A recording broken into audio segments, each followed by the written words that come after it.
All right, Israeli Prime Minister Benjamin Netanyahu continues to meet with leaders here in Washington, D.C., stopping by the Pentagon earlier today for a meeting with Defense Secretary Pete Hegseth. The Prime Minister has made very clear his resolve to carry out all of Israel's war objectives, even as a temporary ceasefire deal is being worked out. How will the U.S. come alongside Israel? Well, joining me now to discuss this and more, former Congresswoman Michele Bachmann, who serves on the board of the International Fellowship of Christians and Jews. She is also the dean at the Robertson School of Government at Regent University, also chair of the FRC Board of Directors. Michele, welcome back to Washington Watch. Thank you. Great to be in studio with you. I should also mention that when you were in the House, you were part of the Intel Committee in the House, so you were tracking all these things internationally. Let me start with this. I want to play a clip of the meeting today at the Pentagon that Prime Minister Netanyahu had with Pete Hegseth. Play clip number 2, please. President Trump and I always talk about peace with strength. First comes strength, then comes the peace. We hope we'll realize the fruits of strength very soon in peace. And I can attest to that, being privy to not all, but many of those conversations. It does start with strength, but it always goes to peace. And we have that opportunity in the region because of your efforts and the efforts of our president. So thank you. The Middle East is in a much different position than it was October the 7th in 2023. I mean, things have changed dramatically. Dramatically, and for the better. And I think, we hear a lot about war, but what we're seeing, I think, is the downslope. If you think of a hill, you're going up a hill and down a hill. I believe we're going down the hill now in terms of redesigning the Middle East. We're in a much better position today. Israel's in a much better position today than they were pre-October 7th, 2023. That's saying a lot. This is, I think what your viewers need to appreciate is how historic and biblical these last 2 years plus have been. This is a complete realigning of the Middle East, but it's been for the better, despite the pain that doesn't undercut the deaths and the woundings and the difficulties, the price that's been paid. But coming out of this, we have a very strong Israel, I believe, and a much strengthened the United States. And so the axis of power has shifted. Before, the power lay with Iran and with Iran's proxies. Now the power has shifted. And so little tiny Israel is seen as a first world regional power in that region. And I know that the United States helped in the efforts of finishing off Iran's nuclear facilities, or at least setting them back tremendously. But prior to that, Israel operated pretty much on its own. Now, there were a couple times the United States stepped in when Iran launched its missiles last year. But to the point of Israel being in a much stronger position because they had to go it alone during the Biden administration, and because the Trump administration early on was kind of watching to see what would happen. I think Israel is in the strongest position I think it's ever been in since it became a nation in 1948. Tony, that's exactly right. Because again, when in 1948, Israel was just like a newborn baby as a nation, brand newborn baby. Even just the geography of the whole area was completely different. It wasn't ready for a full-term economy. Now they are. They have a magnificent economy. The numbers that I read, they actually grew during wartime. The economy actually grew. So when you look at the population, the infrastructure, I just was shocked in the most recent trip that we took when we went over there, end of April, beginning of May of 2025, just the physical infrastructure, what they'd done. And to think that was in the middle of wartime. You didn't even necessarily feel like it was the middle of wartime. But it is a tremendous change. It's the most powerful, the safest that Israel has ever been in this current posture. But also, I think what it speaks to is the hand of God. The scripture was fulfilled that God, the God of the Bible, the God of Israel, didn't slumber and sleep from October 7th, before or since. What he's been doing is he's been fighting these battles with his strong right arm. There is no way that you could look at what has happened, even in the last month or two, and not see the miraculous hand of God. Miracles in terms of defeating Israel's enemies, miracles in terms of protecting the Jewish people. It defies all statistical analysis that Israel would be as unscathed as they are, and that their enemies would be as defeated as they are. And as you rightly stated, it isn't because of the United States. As a matter of fact, we've taken cement blocks and we've tied them on Israel for the last 2 years in many ways. And we provided, you had mentioned prior, when the missiles came in from Iran, we provided defensive capabilities. Right. Now what we saw in the most recent ending of the 12-day war is that the United States gave offensive capabilities with the B-2 bomber as well as the 32,000-pound mother of all bombs. Thank God for that, because in essence, that prevented World War III. And President Trump just said in the last few days that Iran, as a matter, it was yesterday, in his press conference in the cabinet room, he said that Iran was weeks away from a nuclear bomb. So this was a threat to the United States as well as Israel, but to all of the world. So thank God for this moment in history when sane leaders did the right thing. And I believe, again, initiated by Israel, taking the first steps.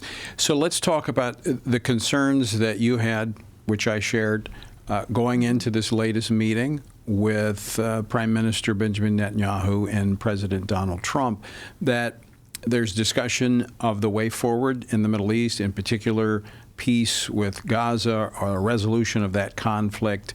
And historically, that has meant giving up some land. It's been a part, every time we see this happen, we hear the resurrection of the term two-state solution.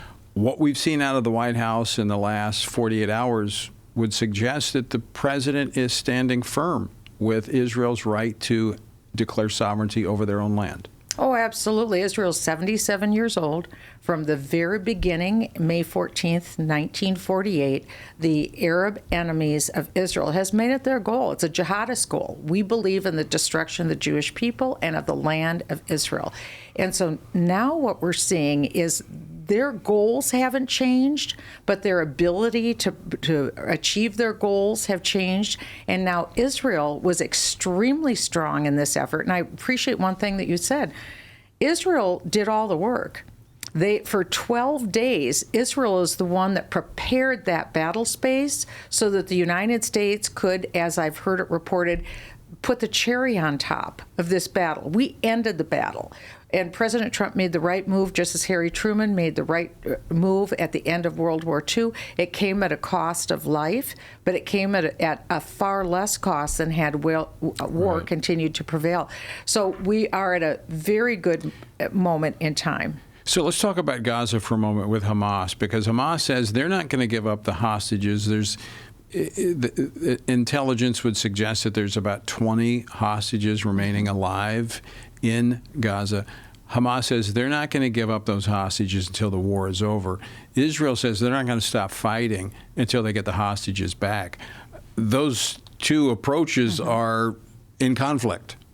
That's true, but the more powerful of the two approaches is Israel's approach, because Israel has the means, the firepower, and the political will to continue to fight until Hamas is defeated. That's what has to happen. Historically, wars end when one of the parties decides that they're done. They can no longer go forward. A ceasefire prevents that. And in the Middle East, the one thing you need to have is a decisive end.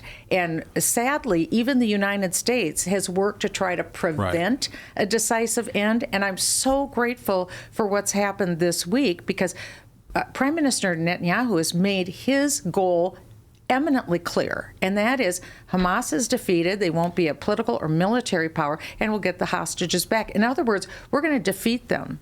And that's the way it's going to be. That was your prior question asked about the potential pitfalls of the United States involvement. That pitfall was to prevent Israel from having a decisive victory, but also the idea of the last 30 years under the Oslo Accords, complete tragedy, complete failure, that the United States may somehow pressure Israel to divide their land or remove their people from part of the land. That would be a disaster. That'd be a violation of the biblical mandate as to how nations are to treat Israel. And nations are to bless Israel and to support the right of the Jewish people to live in their land. That's it. That's the entire biblical prescription for nations on how nations approach Israel. We support the Jewish people living in their land, and we don't in any way seek to prevent Israel from doing that. Nor tell them what to do. We That's just right. support what they That's right. do in alignment with biblical teaching. That's right. Yeah, and it's that's never what been we tried before. And that's Think what of we that. see. And no so- prior right. president. Every president has been tempted, Tony, to put their fingers in, and they've got the final plan that will work. President Trump himself tried this in his first term, and it It's was never a worked. disaster. But what does work, and President Trump is so unique, he may be the only president willing to try the biblical formula for peace, which is the United States blessing, as we recently did, and supporting the Jewish people living in their land, period. End of story. Michele, we just have about 4 minutes left. I want to point out what might be one stumbling block that we have to be prayerful about and watching as we move down this path, because there's a lot of discussion about now expanding the Abraham Accords, which have been good because these countries are recognizing Israel and Israel's right to exist. Saudi Arabia is a big player in this. What Saudi Arabia has made as one of their conditions for recognizing Israel is a Palestinian state. So the pressure is going to be there from Saudi Arabia, and we know that the Trump administration, wants to do deals with Saudi Arabia. The president went over there, big fanfare.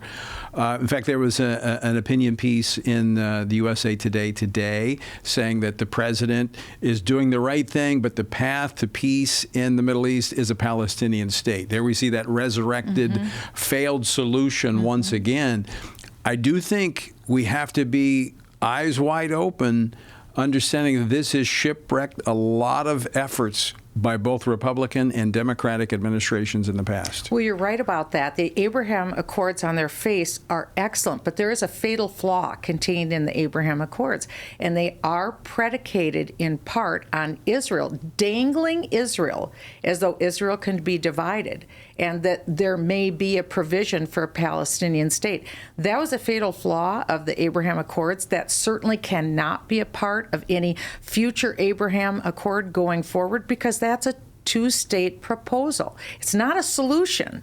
It's a two-state proposal. We need biblically, as believers, to oppose with all of our being anything that divides the land or removes the people from the land, without question. And so the Abraham Accords are not good. We'd be better off if they were canceled, if they're predicating this fatal flaw of Israel being dangled like bait in front of the Arab countries, keeping their hope alive that someday we'll own Jerusalem, someday we'll own Israel, and we'll kill the Jews, because that's their ultimate goal. So even kicking the can down the road, saying, well, we may have a two-state solution in the future if you just kind of join the Accords today. What you're doing is you're feeding the fuel for hatred and hostilities. If you want peace, you say without a doubt, we stand for the Jews living in the land. I think there is, we're almost out of time, but I think we're in a new day, as we've talked about, new Middle East. Post-October the 7th, people understand that a two-state solution doesn't work because that was tried in de facto in Gaza. That's what that was, essentially a two-state solution. It didn't work. It was a launch pad for terrorism. I think we're seeing some of the tribal leaders in Judea and Samaria and Hebron. Five sheikhs out of Hebron are saying, hey, let us be a part of Abraham Accords. We'll recognize Israel. We want to live in peace. We don't want the Palestinian Authority. So I think there is a different way forward than what's been tried in the past. And they're not asking to own a piece of Israel. Benjamin Netanyahu was very clear this week. He said Israel will retain sovereignty over its security. That means they control the land. That's God's plan. And so President Trump, we call on him to support the Jewish people living in their land End of story, full stop. Nothing further is required. Michele Bachmann, we're out of time. I want to thank you for joining us. Always great to have you in the program, and thank you for serving as board chair of Thank FRC. you. It's an honor.